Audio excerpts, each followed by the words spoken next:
히브리서 10장은 히브리서 4장 14절부터 9장까지의 모든 내용에 대한 결론입니다.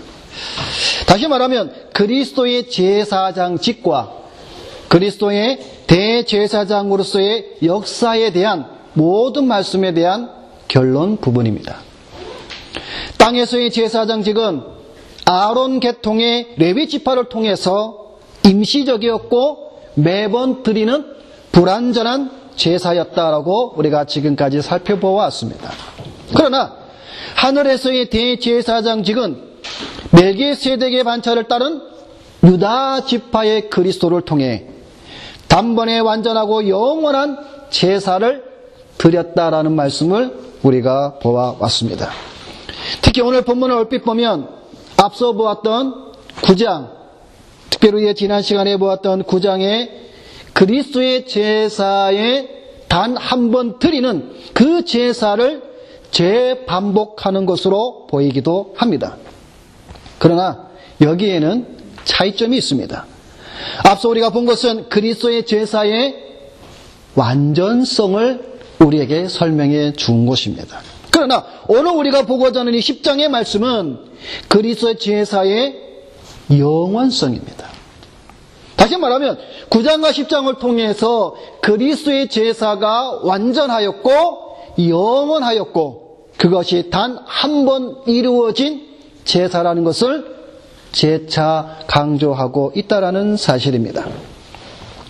지난주 말씀을 보았듯이 그리스도께서 참 하늘에 들어가서 대제사장이 땅에서 해마다 동물의 피를 가지고 성소에 들어가는 것 같이 자주 자기를 드리려고 아니하시고 자신을 단번에 제사를 드려 죄를 없게 하시려고 단번에 들으심 받으신 완전한 제사임을 말씀하고 있다라는 것입니다.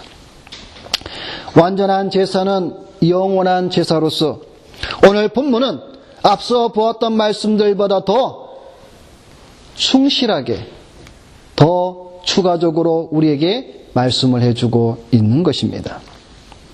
오늘 본문도 우리말 성경에는 나오지 않지만 1절의 시작은 왜냐하면이라고 시작을 합니다. 방금 서두에 말씀드린 것처럼 4장부터 9장까지의 말씀에 대한 결론 부분에 대한 설명으로 왜냐하면 그리스도의 제사는 영원하기 때문이다라는 것을 밝히고 있다라는 겁니다. 오늘 이 말씀을 통해서 몇 가지 함께 은혜를 나누고자 합니다. 첫째는 율법은 좋은 일의 그림자다라고 다시 반복으로 설명하고 있습니다. 오늘 본문 1절 말씀을 보게 되면 율법은 장차 오는 좋은 일의 그림자요 참 형상이 아니므로 해마다 늘 드리는 바와 같은 제사로는 나오는 자들을 언제든지 온전케 할 수 없느니라. 율법이 장차 올 좋은 일, 즉 그리스도의 그림자이며 모형이므로 구약시대의 제사는 매년 반복되었고 그것은 단지 죄를 깨닫게 해주는 죄를 일깨워 주기만 했다고 말하는 것입니다.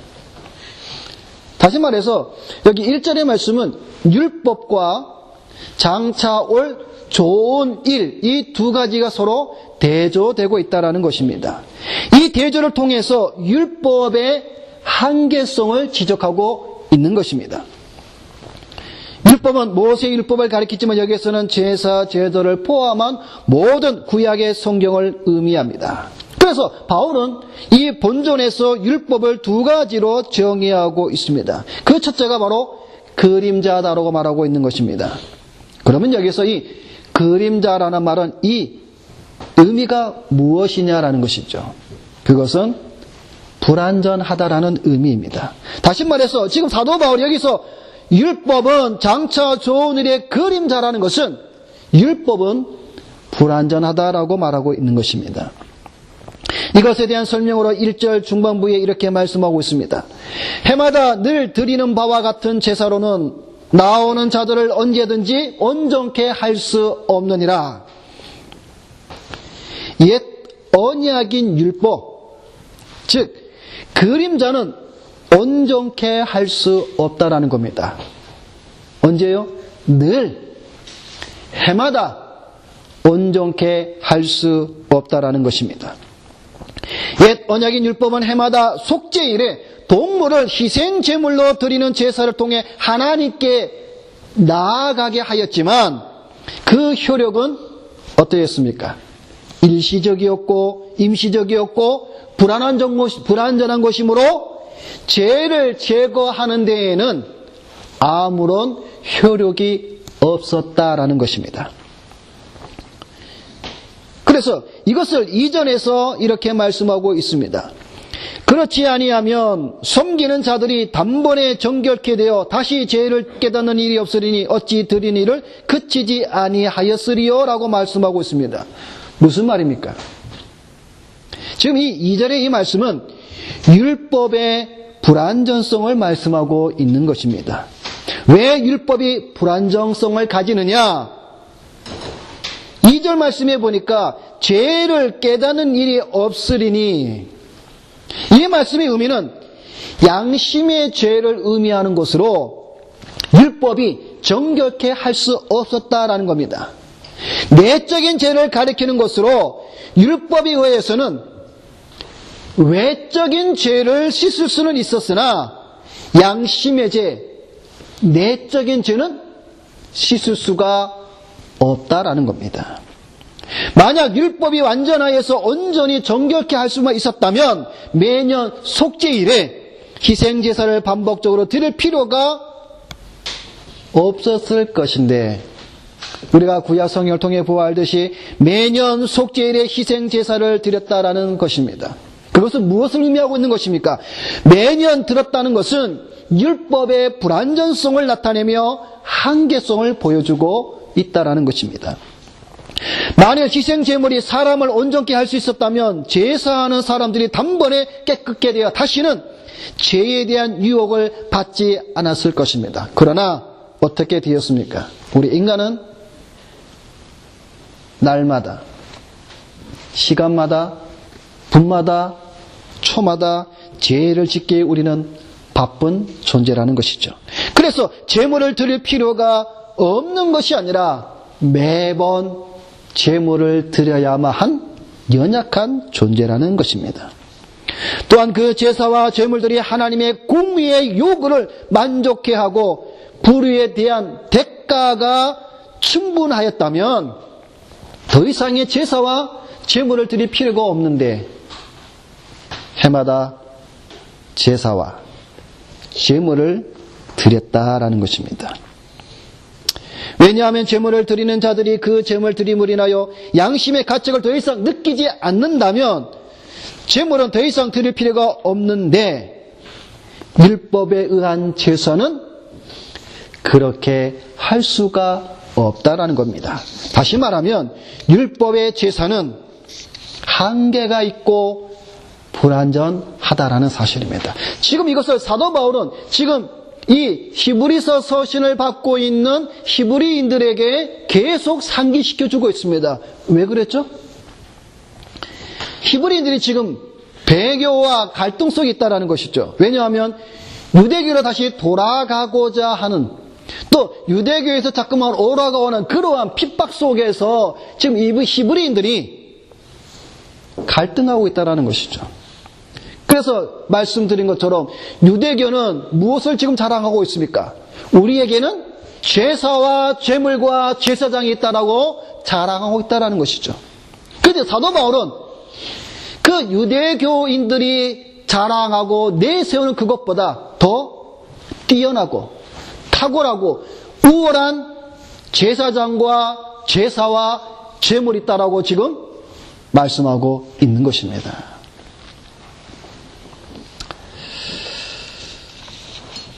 그런데 사람들은 날마다 죄를 저질러서 그들은, 특히 이 구약의 백성들은 해마다 제사를 드려야만 했던 것입니다. 자, 그 부분에 대해서 3절과 4절은 이렇게 말씀하고 있습니다. 그러나 이 제사들은 해마다 죄를 생각하게 하는 것이 있나니 이는 황소와 염소의 피가 능히 죄를 없이 하지 못함이라. 바울은 옛 언약 하에서의 제사의 역할이 죄를 생각나게 하시는 것이라. 이것과 새 언약에서 약속을 대조시키면서 반복적인 제사와 그리스도를 통해서 단번에 드린 제사 사이의 차이점을 지금 비교하고 있는 것입니다. 자, 해마다 제사를 드림으로 죄를 생각나게 합니다. 그런데 그리스도께서 드린 새 언약 하에서 드린 그리스도의 제사는 죄를 생각나게 하는 것이나 죄 사함을 받는 것을 보여주고 있다는 것이죠. 여기에 생각나게 하는 것이 있나니 여기서 이 생각은 어떤 말이냐면 기억나게 하다 또는 회상을 가리킵니다.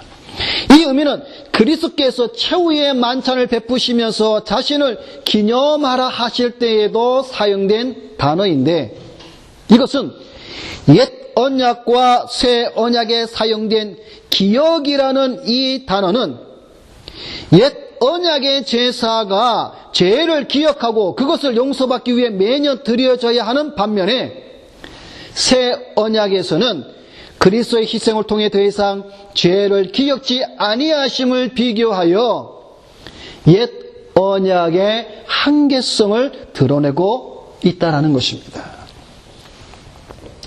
옛 언약에서 드렸던 황소와 염소의 피는 죄를 제거함이 있어서도 드려진 동물의 희생 제사로는 하나님을 경배하고 하나님께 나아가며 하나님께 교제하는 것을 방해하는 외적인 죄를 깨끗게 하는 데는 효력이 있습니다. 그러나 무엇에는 부족하였습니까?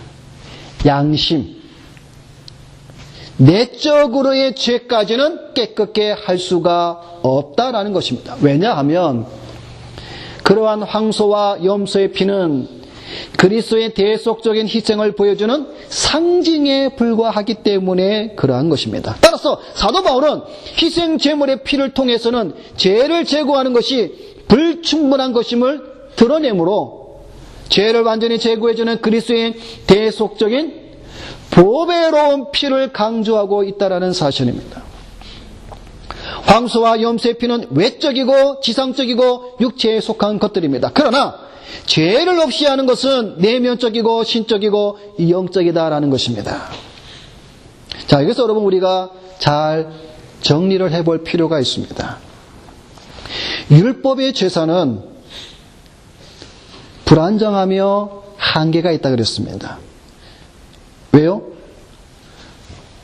우리의 외적의 죄는 씻음으로 정결케는 할 수 있으나 우리의 속, 양심과 내적인 것은 씻을 수가 없기 때문에 한계성이 있고 불완전하다라는 것이죠.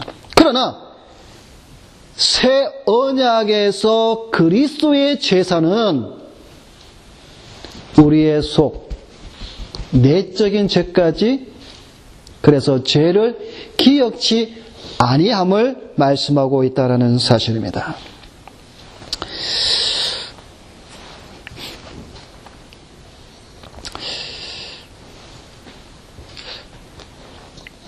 자, 그래서 바울은 본절에서 율법을 두 가지로 정의하고 있는데 첫째는 그림자였다라고 지금 우리가 말씀을 드렸고 두 번째는 율법은 참 형상이 아니다라고 말씀하고 있습니다. 여러분, 형상이라는 것은 실체들의 형상을 의미하는데 지금 이 율법은 그것이 아니다라고 못 받고 있는 것입니다. 그래서 율법은 앞서 언급한 것처럼 그림자에 불과하며 초월적인 실제 자체를 가리키지 않는다라는 것입니다. 율법의 대조 개념인 장차 오는 좋은 일은 실체들과 동일한 의미로서 새 언약으로 이루어진 새 시대의 축복을 가리킵니다.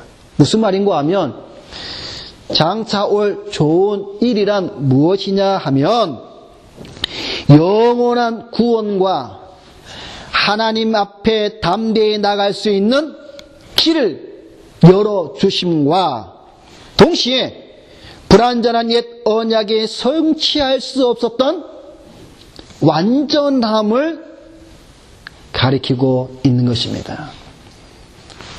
자, 율법은 영원한 구원을, 우리의 죄를 씻지 못하였고, 또 이 율법은 하나님께로 우리로 가까이 가게 할 수 있는 것을 못하게 하였고, 이 율법의 제사로는 불완전하였다 그랬죠. 그러나 장차 좋은 일은 이 율법과 대조되어 우리에게 영원한 구원을 주심과 하나님 앞에 담대히 나갈 수 있는 길을 열어주심과 율법 제사로는 불충분하였던 그 모든 것들을 완전하게 성취하였다라는 것이 바로 장차 올 좋은 일이다라는 사실입니다.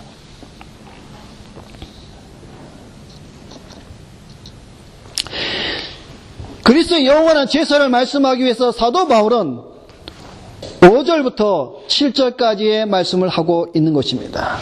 자, 장차 좋은 일. 자, 그거를 그리스도의 제사의 영원함을 설명하기 위해서 5절부터 7절까지의 말씀을 하고 있는데, 자, 여기가 중요합니다. 왜냐하면 이 5절부터 7절까지의 말씀은 구약 시편 40편 6절에서 8절까지의 말씀을 인용하고 있다라는 것입니다. 그러면 시편 40편은 뭐냐? 시편 40편은 구약의, 특히 시편 가운데 있어서도 메시아를 예언하는 대표적인 시편 중에 하나가 시편 40편입니다. 시편 40편 6절부터 8절까지를 우리 한번 찾아봅시다. 시편 40편입니다.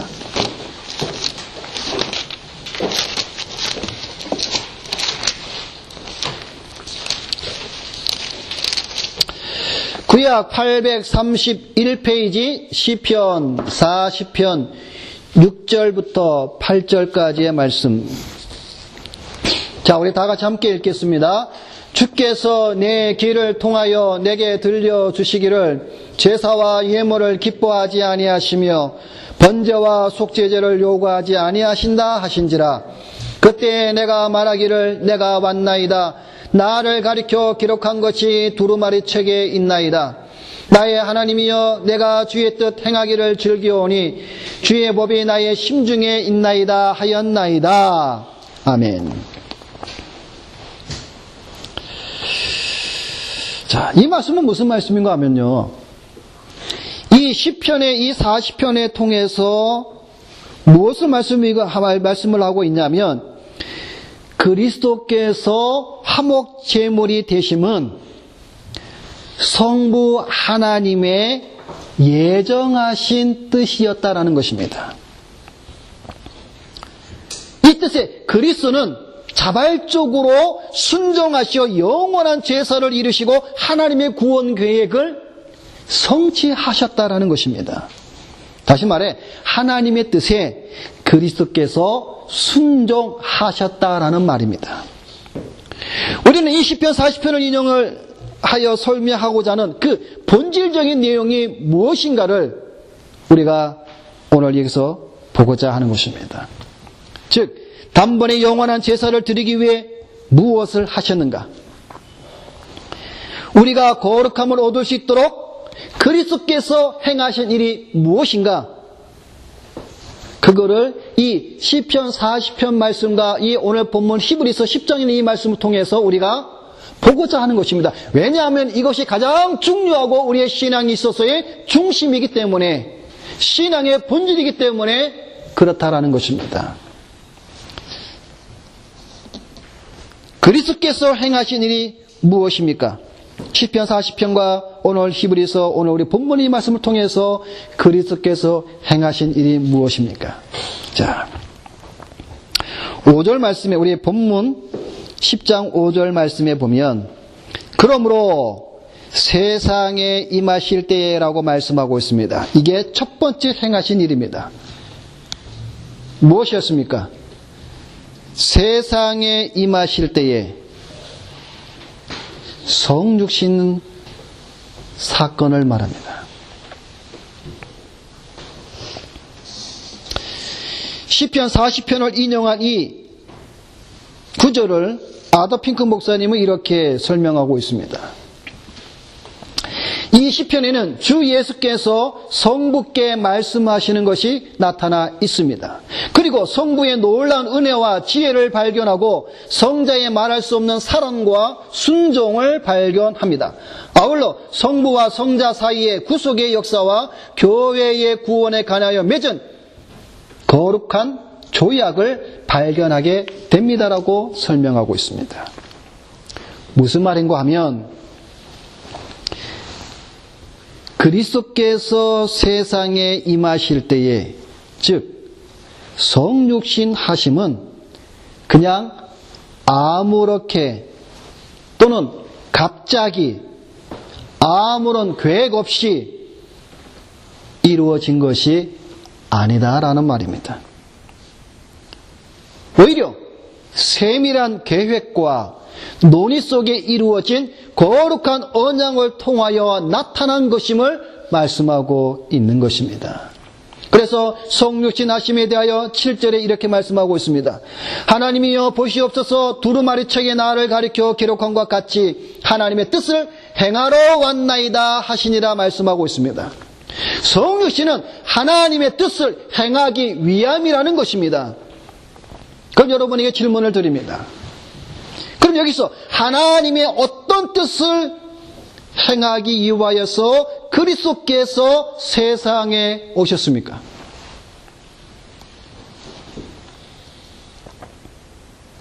그것은 율법의 제사로는 할 수 없는 일, 곧 죄를 없이 하는 것을 말합니다. 다시 말해서 하나님의 뜻은 하나님의 자녀들이 그 지은 죄를 없이 하기 위하여서 그리스도께서 세상에 들어오셨다라는 것입니다. 이것을 행하기 위해 성육신 하셨다라는 말입니다. 죄를 없이 한다는 것은 곧 의를 전가하신다는 것입니다.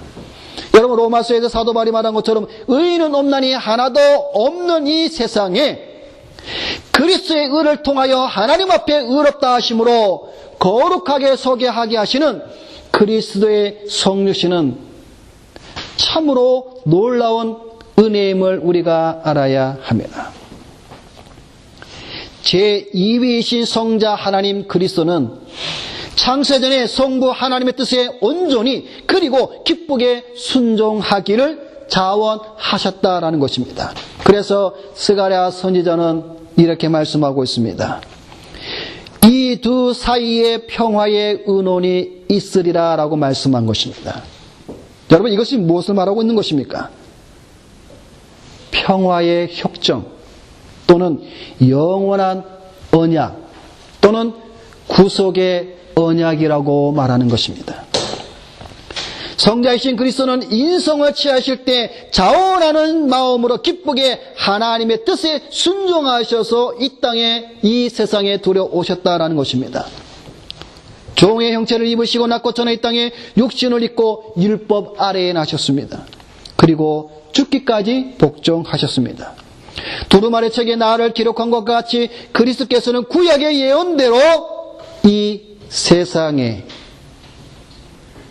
육신을 입고 오셨다라는 말입니다. 여러분 이것이 왜 중요한가라는 것은 여러분이 깨달아야 됩니다. 성육신 하심이 왜 이토록 중요한가? 오늘날 현대 기독교인들에게 있어서 성육신은 그리 중요한 문제가 되지 않습니다. 왜냐하면 관심이 없거든요.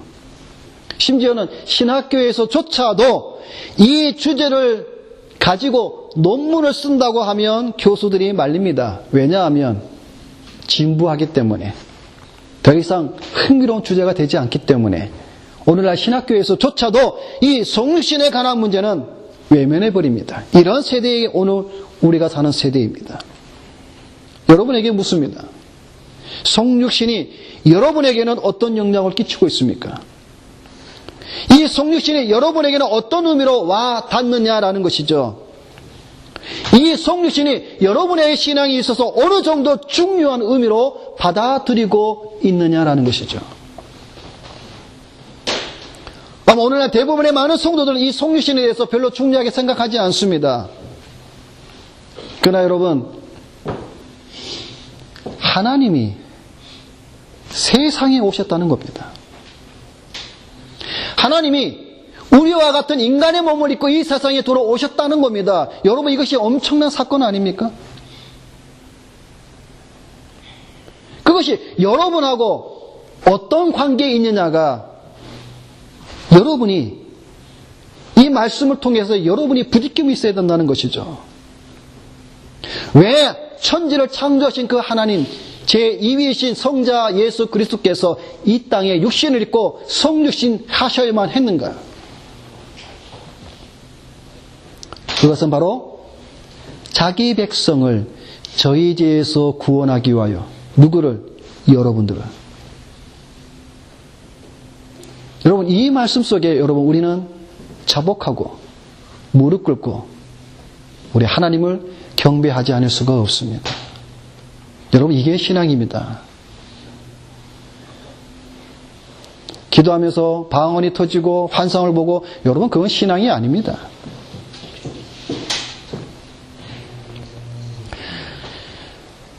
마지막으로 두 번째로 그리스도께서 행하신 일 두 번째는 무엇입니까? 성육신과 동일한 말씀으로서 그리스도의 인성을 취하신 것입니다. 그리스도께서 인성을 취하신 것입니다. 5절 하반절, 오늘 본문 히브리서 10장 5절 하반절이 이렇게 말씀하고 있습니다. 주께서 나를 위해 한 몸을 예비하셨도다 라고 말씀하고 있습니다. 주께서 나를 위해 한 몸을 예비하셨도다 라고 되어 있는 이 말씀이 바로 그리스도께서 인성을 취하였다라는 말씀입니다.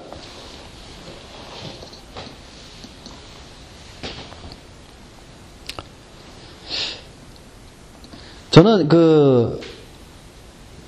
얘기도 그랬지만 이 히브리서 말씀을 통해서 이 말씀을 준비하면서 제가 그동안에 가지고 있었던 알미, 본질적인 성경에서 말씀하고 있는 그 내용과 동떨어진 것이 얼마나 많았는지를 저는 참 많이 깨닫고 느꼈습니다. 오늘 이 본문도 그 중에 하나입니다. 주께서 나를 위해 한 몸을 예비하셨도다.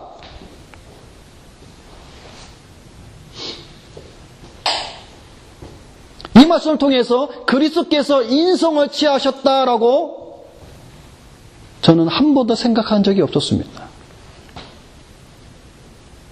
그런데 이 말씀을 준비하면서 이 말씀에 우리에게 주시고자 하는 그 본질적인 의미가 무엇이냐면 그리스도께서 인성을 취하셨다라고 지금 말씀하고 있는 그 사실입니다. 근데 오늘날 우리 성도들은 이것을 다 귀를 딱 막아버리고 듣기 싫어합니다. 성육신이 그리스도께서 인성을 취하심이 뭐 그리 중요하다고, 나하고 무슨 상관이 있다고 귀를 닫아버리고 마음을 닫아버립니다. 그러다 보니까 성경을 아무리 보아도 본질적인 내용은 우리가 근접하지 못하고 늘 엉뚱한 데 가서 본질이 아닌 모형과 그림자, 썩어질 것을 우리가 늘 찾고 두드리고 있다라는 사실이죠. 자, 그런데 오늘 이 5절에 주께서 나를 위해 한 몸을 예비하셨도다라는 이 말씀이 우리가 아까 보았던 구약의 시편 40편 6절은 어떻게 말씀하고 있냐면 메시아가 주께서 나의 길을 통하여 들리시기를 이라고 말씀하고 있습니다. 자, 아까 좀 다르죠? 시편 40편 6절은 주께서 나의 길을 통하여 들리시기를 이라고 말씀하고 있는데 오늘 이게 본문 히브리서 저자는 오직 나를 위해 한 몸을 예비하셨다라고 말씀하고 있습니다. 귀가 몸으로 바뀌었다라는 것이죠. 그래서 몇몇 신학자들은 성경이 오류다, 성경에 잘못되었다. 자유주의 신학자들은 이 구절을 가지고 열심히 두들게 됩니다. 봐라, 성경이 틀렸다. 그러나 여러분, 귀가 몸으로 바뀐 차이점에 대한 설명으로는 우리가 성경을 보아야 됩니다. 이 부분은 출애굽기 21장 6절과 신명기 15장 7절에 제시되어 있는데 거기에는 어떤 말씀이 있냐면은 종이, 그 노예들 있잖아요. 종, 집에서 부리는 종이 평생을 그 집 주인과 함께 하기를 원한다면 어떤 행위를 했습니까? 문설주에, 그죠? 문설주에 이 깃볼, 이 길을 갖다 대고 송곳으로 뚫어버리죠. 이 행위에 대한 설명이 이사야 50장 5절에 기록되어 있습니다. 뭐라고 말씀되어 있냐면 주 여호와께서 나의 길을 열으셨으므로 내가 거역지도 아니하며 뒤로 물러가지도 아니하며 라고 말씀하고 있습니다. 따라서 여기 나의 길을 연다는 말씀은 종이 그의 길을 뚫음으로 주인에게 순종과 충성을 표시했듯이 하나님의 음성에 순종하겠다는 의미입니다. 그래서 아더핑크 목사님이 이 부분에서 이렇게 말씀하고 있습니다. 하나는 상징적인 것이고 다른 하나는 문자 그대로 옮겨놓은 것입니다. 둘 다 의미는 같습니다. 즉 귀나 몸이나 둘 다 의미는 같다라는 것입니다. 이 두 표현들은 하나님께서 아들을 향한 처사를 가리킵니다. 순종의 방식으로 하나님의 뜻을 행하도록 아들을 준비하려는 아버지의 행위의 목적을 언급하고 있는 것입니다. 따라서 여기서 귀란 전체를 대신하여, 즉 우리 몸의 전체를 대신해서 썼다라는 것입니다.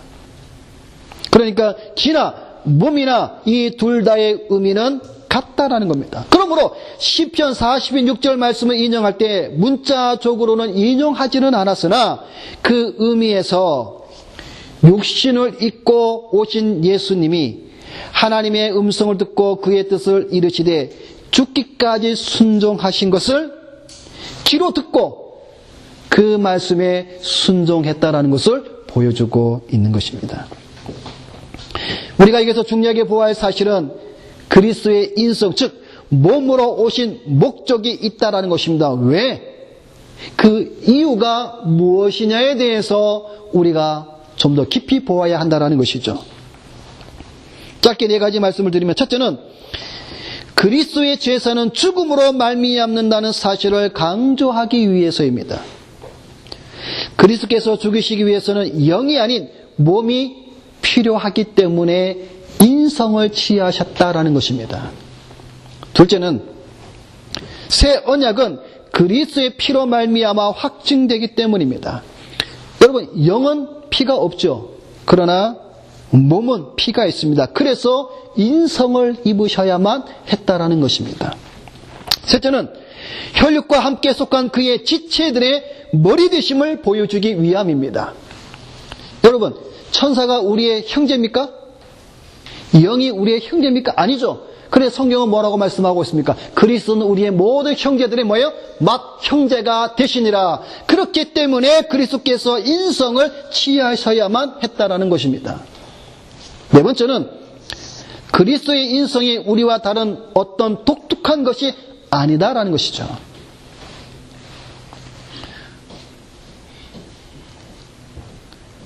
그 가연설을 주장하는 자들은 그리스도의 나타남을 고스트, 귀신이라고 말합니다. 유령이라고 말합니다. 근데 이렇게 믿는 자들이 오늘날 우리 현대 교회 안에서도 신학자들 중에서도 목회자들 중에서도 많이 있습니다. 그리스도가 역사에 나타나는 그것은 유령이다라고 믿는 자들이 많다라는 것이죠. 여러분, 우리와 같은 몸을 가졌다라는 것을 우리에게 보여주기 위해서 그리스도께서 인성을 취하셨다라는 사실입니다.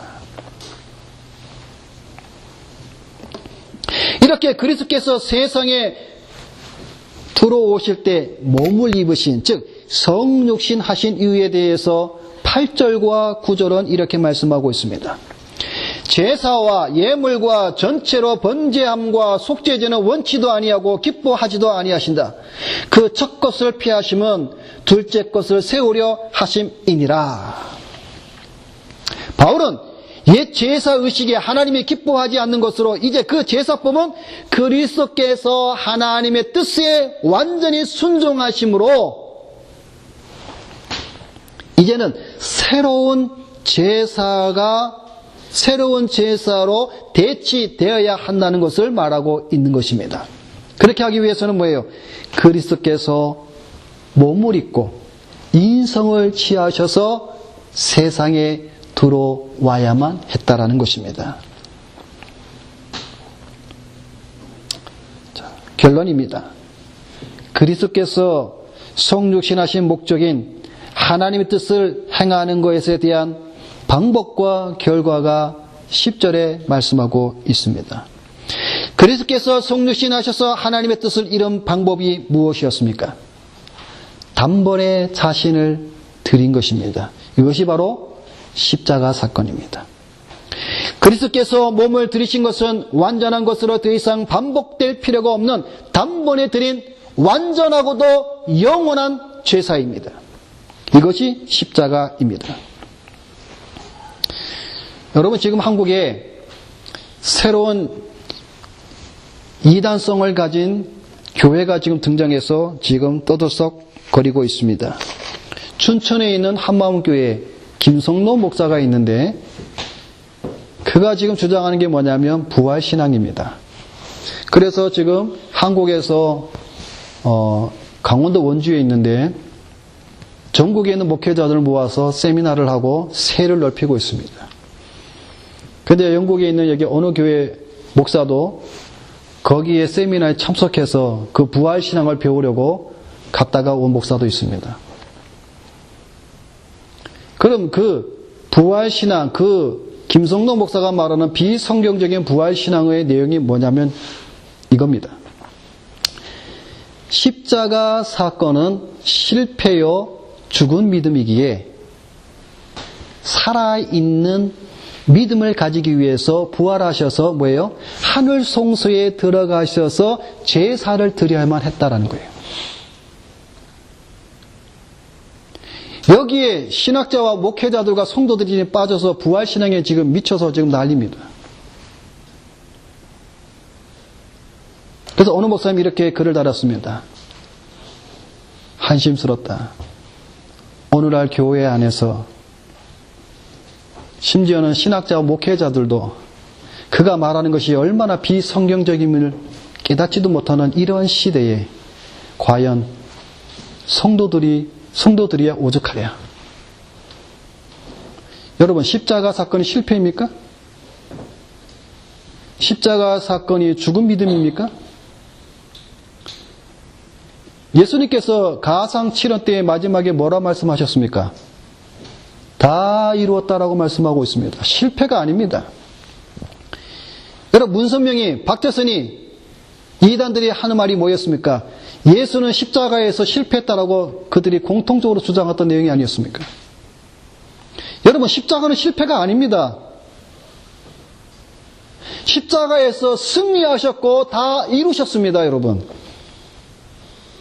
그런데 이런 비성경의 진리에 지금 한국의 많은 교회들이 지금 들썩들썩하고 있습니다. 참으로 통탄할 노릇이죠.